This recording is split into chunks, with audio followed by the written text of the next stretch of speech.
Hello, everybody. How you guys doing? Even though I know nobody's watching me, but how you guys doing regardless? So I decided to stream again today so that I can rant again to you guys or to myself. So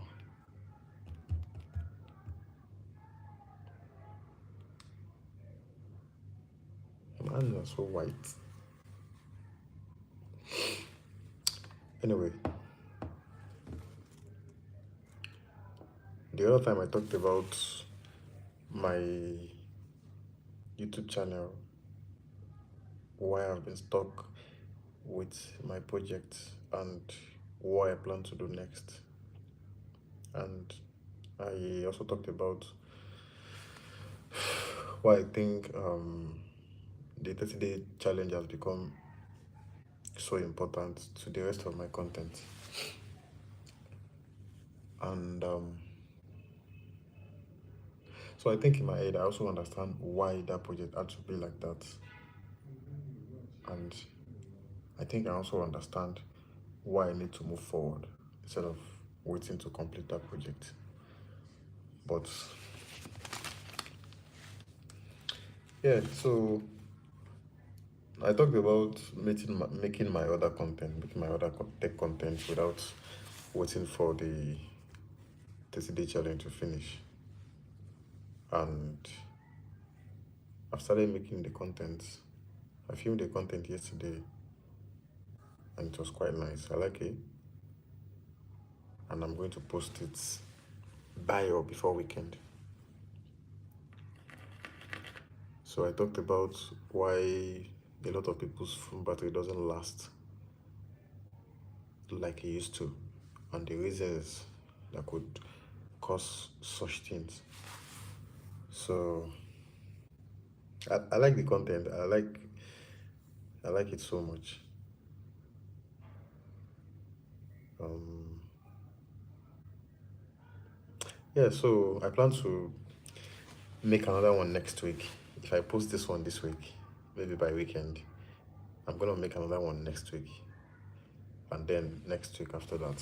So I'll keep making it like that, and just keep posting like that. And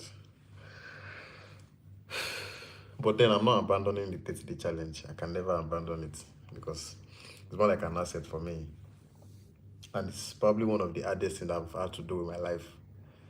You know, because when I was thinking about making that content, I didn't understand, or no, when I was thinking about making that content, it didn't make sense to me until I started filming and I started talking to people.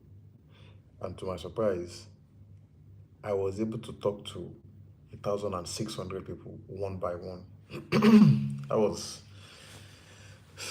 that was a lot for me, but I like it. It was a very nice experience. So I'm not going to abandon that project, of course. So I'm going to see if I can work with other editors, you know. But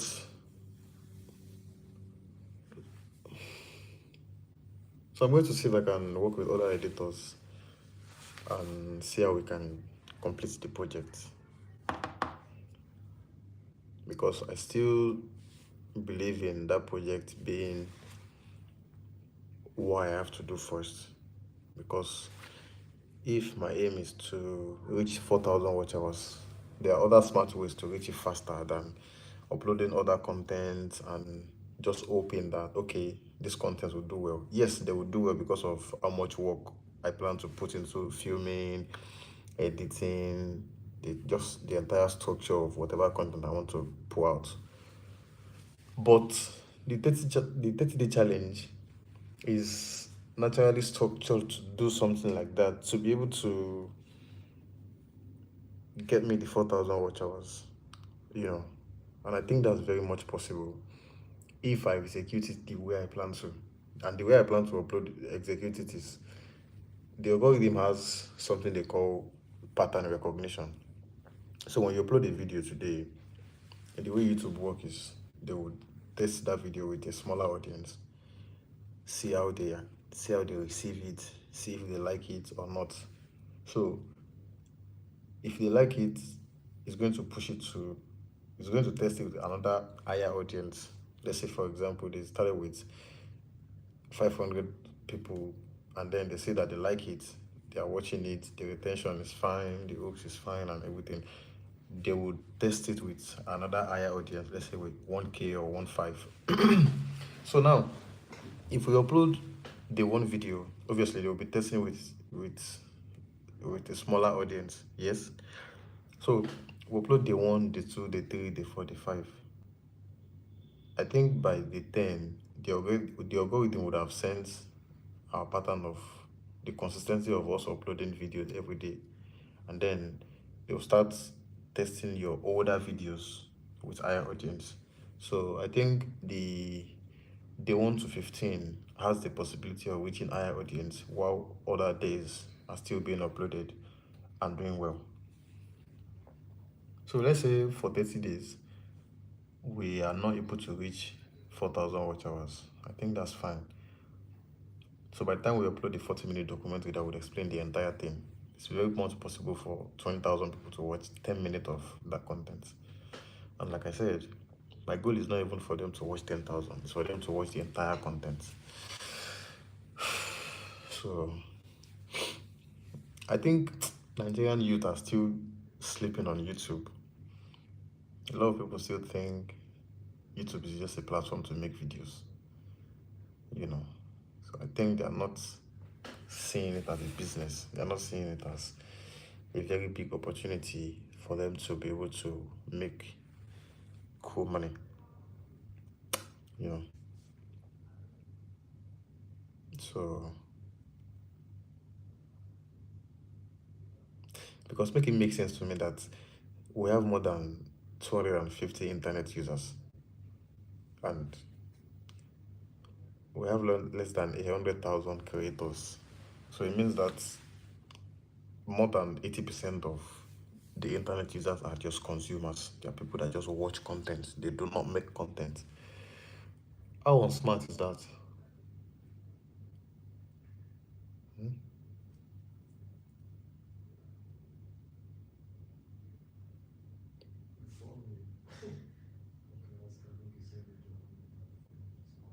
How unsmart is that? It's crazy. So, and I think I'm banking on it so much. I'm banking on YouTube making me so much money.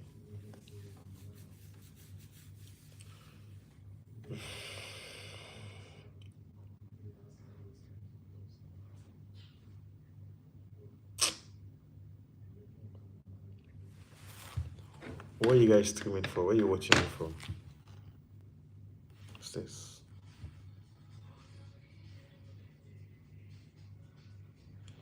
Orí mi kò má kọ lẹ́sẹ̀. Kẹ́díítà láti gratitude shining.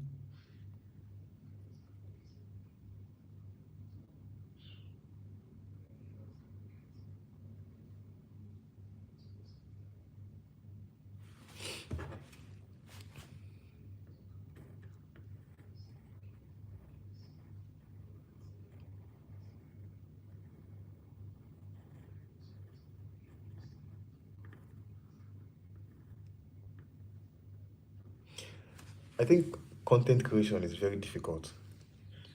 I think it's very difficult to create content because you just have to worry about so many things. The filming aspect of it is stressful. Except you just want to, and there's this thing people say all the time, be yourself. I don't think that thing is actually very real or true. Because trust me, if you are yourself and you try to make content, it's not gonna sell. So you need a lot of focus. which can be very stressful for a lot of people. And so when you also think about how you want to execute it, that's another stress. It's a lot of work, sha. A lot of work. So people will not really get talent. Abi will not get ambition. They don't know what God do for them. Because you won't just have to worry about so much.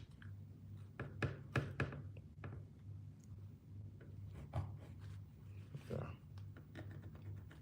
But I think if you want to build something very serious and very real, you have to be willing to suffer for it. You have to be willing to endure whatever it takes to get there or to get it done. You know. And I think I've been experiencing things like that, even from the other things that I've tried, other businesses and stuff. But this media thing, this YouTube thing is different. It's, it's different. It's going to disturb your head so much. Except you are not interested in keeping up to doing it, or maybe you want to just do it once in a while and do other things while you pursue being a YouTuber. But if you want to be a full YouTuber, I think it's a lot of work. It's a lot of work.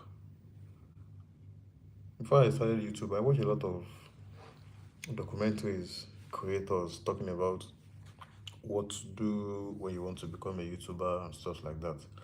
And there's none of them that didn't mention having at least 100 ideas before you even start filming at all. You know, they would advise you to always have more than 100 ideas.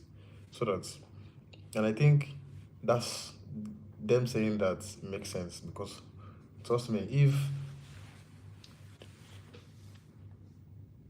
you start creating content and maybe you do it well, maybe you got lucky or whatever it is, maybe you start blowing up. People get busy most of the time when they are well known. And being busy and being creative are two different things. You cannot be busy and be creative. You know, you can't be busy and be creative. You need to always be in that silent space. You always need to be in a particular space for you to be able to think about these things. And that's why I think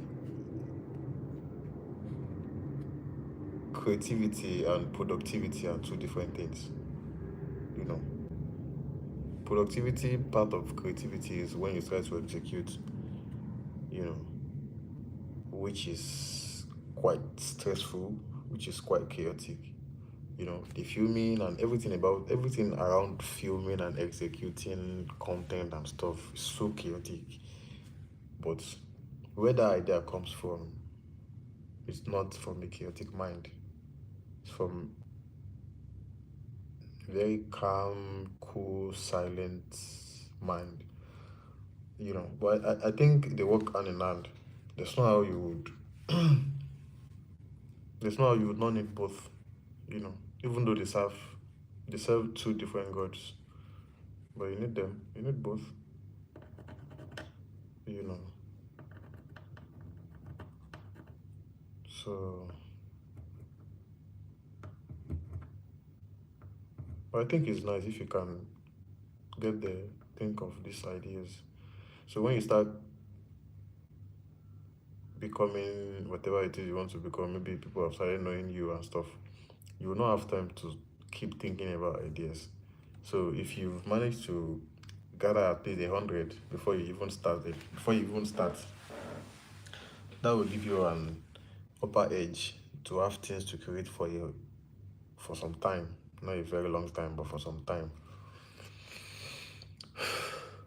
But the problem is, I do not think a lot of people that want to get into content or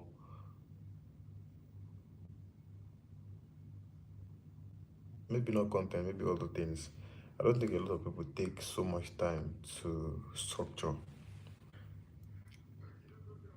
and I didn't, and I think not structuring it is going to affect it on the long run. You're going to see why you have to structure it before you even start.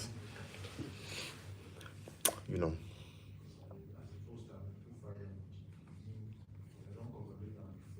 So it's very stressful. As I think it's very, very stressful.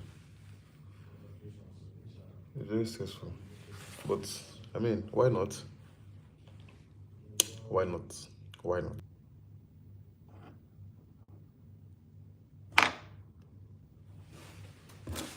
So that's why I'm going to continue doing it, even though it's after my life. You won't kill me, but what's there to do if you don't want to use your life for what's stressful? For something stressful? What do you want to use your life for?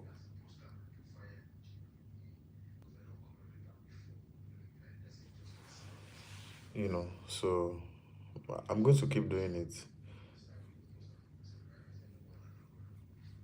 So, so I think the bigger problem in creating content for me, and I think it will be like that for other people, is the execution part of it. I literally have footage of almost 1 year that I've not been able to edit or post because they are long form content and I need an editor to help me edit it. And I think it's going to be like that for a lot of people too. Not being able to afford editors, and do we have to learn everything? Like, do we have to learn everything? I'm learning how to write, I'm learning how to structure content, I'm learning how to. So, me, when I write content, I also write the filming guide, editing guide, the monetization aspect of it, why that content work, why it makes sense, why it fits whatever I'm building. I do not think I necessarily need to learn how to edit videos. I think we can just pay people that already know these things. But the fact that I could structure my editing guides is giving me so much edge in understanding how editing works. So in my head, I think I know how to edit in my head. I just do not know how to do it on the laptop. So that's why when I give you my editing guide, you will just see that, oh, this is well structured, because I'm not just telling you how to edit, I'm telling you what to do on each second of that video because I've already visualized it. I know what I want it to look like, you know.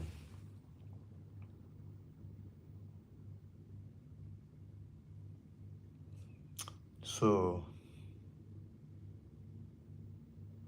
I don't think we all need to learn how to edit. I don't think so. So because of that, and I also understand the importance of that skill. I mean, editing is one of the smartest skill anybody can have right now.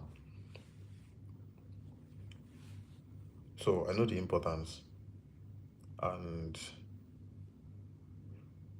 I know why it's expensive, you know. So the problem for me is not really to not pay them. The problem is how do we get money to pay them? And I think we are still not seeing, like I said earlier, I think we are still not seeing content as something very serious. Look at the music industry. The way they handle the music industry is different. What are you doing? So I'm currently filming a YouTube content where I go out every day and ask 100 people to subscribe to my channel. I plan to do it for 30 days and I've done 14 days. So, yeah.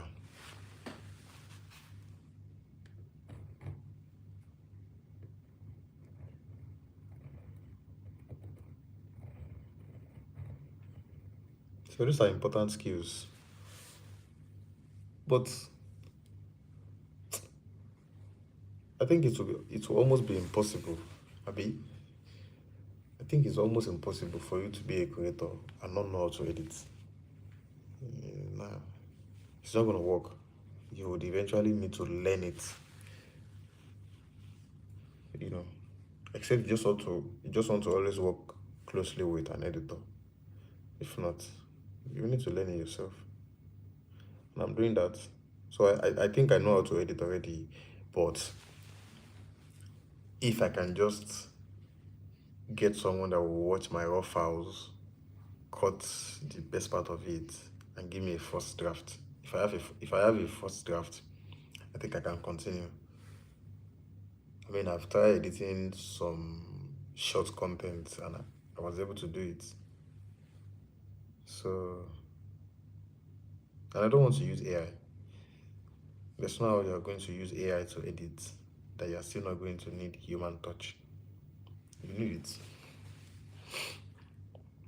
So, video editing is one of the skills I think AI would not completely take over. And a lot of there are other skills too that I think AI won't be able to take over completely.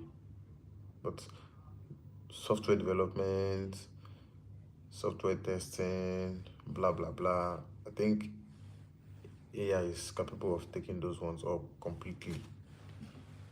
You know. That's why when people ask me that, oh, I want to learn a tech course, what should I learn? I try to tell them that okay, web development is nice, it's cool, but I do not think there is a reason for you to learn it anymore. If you want to get into tech and you want to go to the technical aspect of tech, learn AI and machine learning. Courses like AI and machine learning or cybersecurity. Do not learn software development. You could go for software testing and other ones too.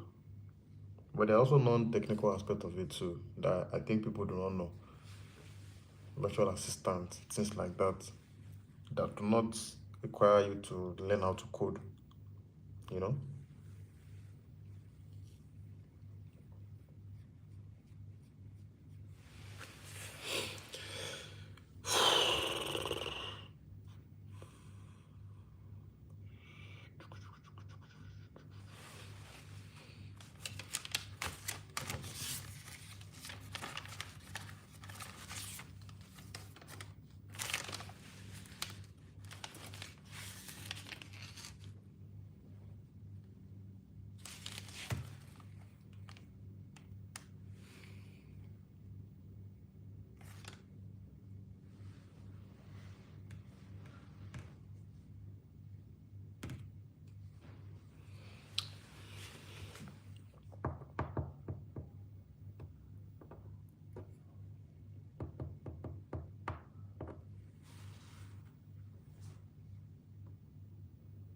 Should I stream every day?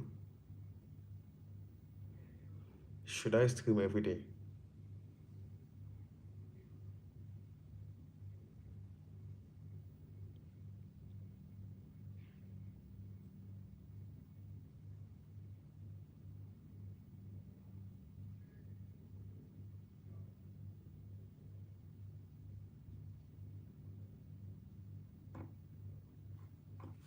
Maybe, or maybe not. But we'll see. But I plan to just come here, talk. Even though I might not post it, but I think I'll post it. I mean, why not? Why not? Why not? Why not? Why not? Why not? Okay. So I think I'm gonna go and come back. Maybe in another 1 hour time. I should be back.